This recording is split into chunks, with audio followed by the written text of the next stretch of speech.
It all began when a group of rebels, tired of British justice, fled the ship Bounty and arrived on this remote island, hoping to turn it into a secret sanctuary. What followed was a spiral of tragic events, alcoholic rulers, internal chaos, and devastating acts of violence. But Pitcairn's story doesn't start there. Long before the mutineers ever arrived, Polynesians had settled the island as early as the 11th century. They brought with them livestock, knowledge, and culture, transforming the island into a thriving mini-civilization. With its valuable obsidian and fine stone reserves, Pitcairn became a trading hub, exchanging minerals with the people of Mangareva Island, nearly 500 kilometers away.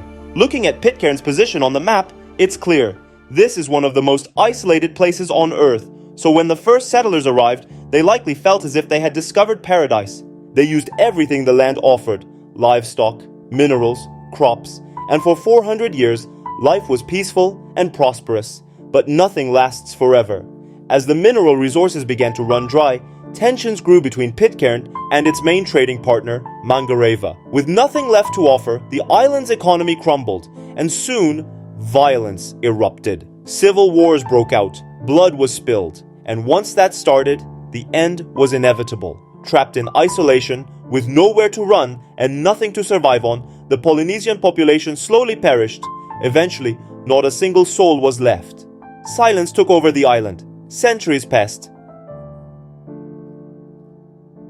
Then came 1787. The British ship Bounty was sent into the Pacific with a very specific mission: to collect breadfruit trees, a tropical crop believed to be a cheap and sustainable food source for Britain's enslaved populations in the Caribbean. The idea was simple: harvest breadfruit from the South Pacific and plant it in the West Indies to feed the growing colonies. But things didn't go as planned. When the Bounty reached Tahiti, the sailors, most of whom had never known comfort, beauty, or affection, were overwhelmed. Warm weather, endless hospitality, and women. Lots of women. The crew was intoxicated, not by rum this time, but by paradise itself. What was supposed to be a brief stop turned into a 6-month tropical vacation. When it was finally time to leave, no one wanted to go. Their duty called, but their hearts had already defected. Still, they returned to the ship, miserable, reluctant, and forever changed. And once you've tasted paradise, the ocean starts to feel like a prison. So it wasn't long before the mutiny began. The first man to rise against the ship's captain, Lieutenant William Bligh, was none other than another lieutenant, Fletcher Christian. Alongside his fellow mutineers, Christian forced 18 loyal crew members, including Bligh, into a small launch and abandoned them in the middle of the vast Pacific. The rebellion had succeeded, or so they thought. But Bligh wasn't done. Against all odds, he and his men rowed over 6,500 kilometers across treacherous open seas, eventually reaching land. And once he did, he sent word to the British government and vowed revenge. Meanwhile, Christian and the mutineers had returned to what they believed was paradise, Tahiti. They lived in peace for a while, unaware that Bligh had miraculously survived and was already hunting them down. It didn't take long. Bligh's first stop was, of course, Tahiti. He began capturing the mutineers one by one and sentencing them to death. Those who got wind of his arrival fled, including Christian. With a few loyal followers, several Tahitian women, and 6 male servants, he escaped in search of a new hideout, somewhere far enough to disappear. That place turned out to be the long-forgotten and eerily quiet island of Pitcairn. In 1790, the supposed fresh start turned dark fast. The small group now consisted of 9 European sailors, 12 Tahitian women, and 6 Tahitian men, most of whom were treated as slaves. That made 27 people on the island. Of the 12 women, 9 were assigned to the 9 sailors, while the remaining 3 were disturbingly passed around between the 6 Tahitian men. Yes, it's a deeply uncomfortable reality to describe, but this was the brutal dynamic that laid the groundwork for what was to come. The tension was already thick, the male servants resented the inequality, and the seeds of conflict were quietly taking root. Despite its lush soil, fresh water, and idyllic weather, Pitcairn soon became anything but paradise. Alcohol became a poison to the community, both literally and socially. A crew member named McCoy discovered how to ferment alcohol from the island's sweet Thai root.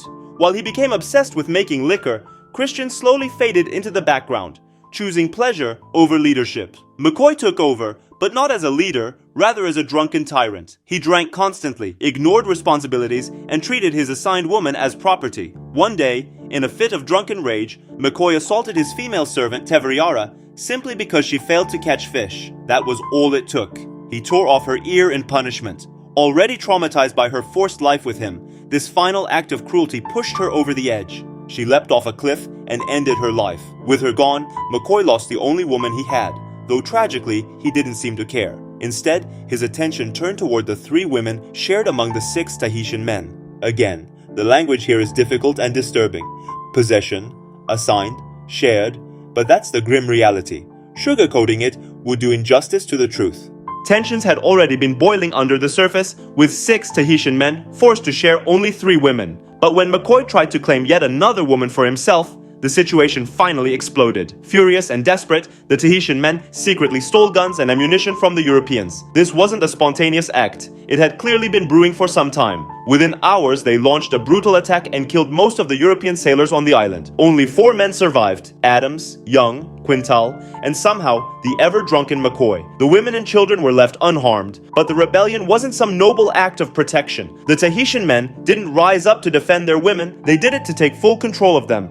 The women, however, saw what was coming. Knowing they would now be treated even worse than before, they took matters into their own hands. One night, while the Tahitian men slept, the women murdered all 6 of them. It wasn't revenge, it was survival.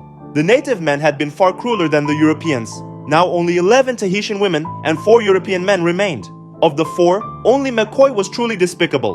The others, Adams, Young, and Quintal, had not been known for violence or abuse. While McCoy continued to spiral into alcoholism, Quintal kept to himself, and Adams and Young, overwhelmed by guilt, withdrew into solitude and religion.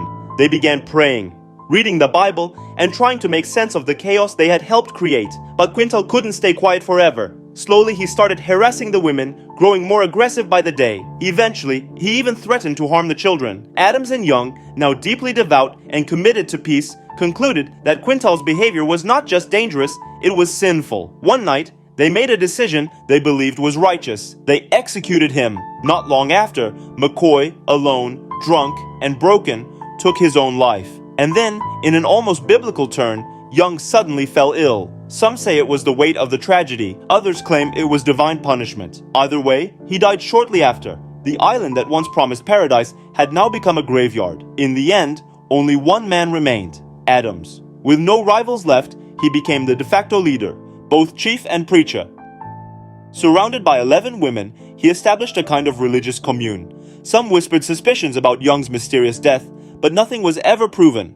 Adams, now the sole male, fathered children with every woman on the island, believing it was his divine mission to build a new Christian society. He banned the cultivation of any plant that could be used to make alcohol. He taught scripture, he preached virtue, and over time, the community grew, both in number and in faith.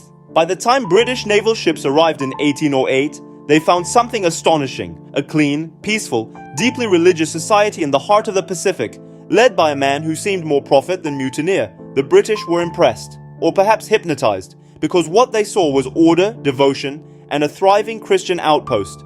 What they didn't see, or didn't ask about, was the bloody, brutal history buried just beneath the surface. As Adams grew older, it was time for new leadership. An explorer named George Nopes was also on the island, and over time, he assumed leadership.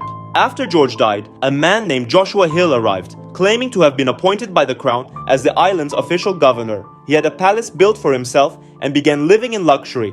However, after a few years, it was revealed that Hill was a fraud, and he was exiled from the island. Still, this seemingly enchanted island continued to draw attention and attract visitors. By the early 1900s, a man named John T., a member of a Christian denomination known as the Seventh-day Adventists, arrived on the island. Much like Islamic sects, this group believed in God and Jesus, but followed different teachings and customs. Somehow, John T. managed to influence the locals, convert them to his faith, and take the leadership role. His first decree was the extermination of all pigs on the island, claiming it was required by his religion.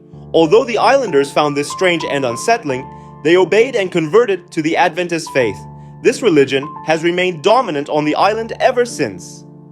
Over the years, even Queen Victoria officially recognized the community, granting the island a form of legitimacy. At one point, as the population grew, About 150 people were relocated by the Queen to other islands. As time passed, Pitcairn became more widely known. During the 1900s, both governments and curious travelers began organizing visits. The British government appointed officials to the island and established post offices, issuing stamps and postcards. Eventually, Pitcairn was no longer just a single island, it became the Pitcairn Islands Group, with Onyinu and Dusaville, based in the capital Edmston, officially added to its territory.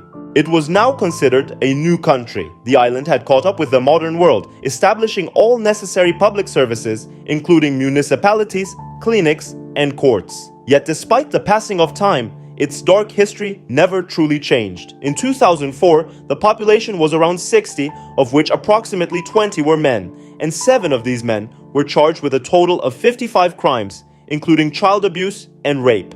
Among them were the island's mayor and its criminal court judge. A prison was built on the island, and 6 of the accused, including the mayor, were incarcerated while the judge was acquitted. Around 5 or 6 years later, those imprisoned were released. The new mayor who took office was Mike Warren, the brother of the acquitted judge, and he claimed to focus on children's rights. Interestingly, many of the people involved, including the judge, were born and raised on the island. By 2010, Mike Warren, who had made children's rights his top priority upon taking office, was found to have dozens of child images on his computer and was sent to prison.